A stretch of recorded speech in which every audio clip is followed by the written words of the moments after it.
রাধে রাধে সকলকে। কেমন আছো সবাই? আর সকলকে রথযাত্রার অনেক অনেক শুভেচ্ছা।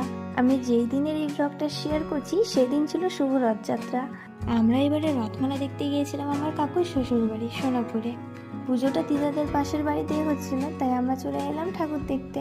আর এখানে ভোগ দেওয়া হচ্ছে সবাইকে। আর এখানে এই দিদাটা মা ছোট মাকে তিলক লাগিয়ে দিচ্ছিল, তাই আমিও লাগিয়ে নিলাম। তারপর আমরা প্রসাদ নিয়ে চলে এলাম ছোট মাদের বাড়িতে।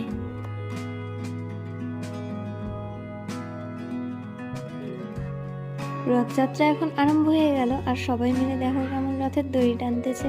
অনেকদিন বাদে আমি এভাবে রথের দড়ি টানতেছি, আর আমি বহুদিন বাদে রথ মেলায় এলামও।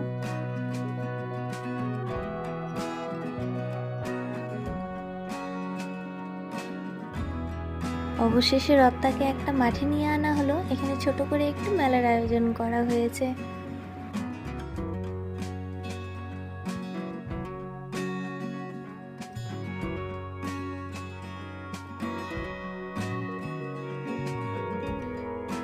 এখন প্রায় সন্ধ্যা হয়ে এসেছে, আমরাও বেরিয়ে পড়লাম বাড়ির উদ্দেশ্যে।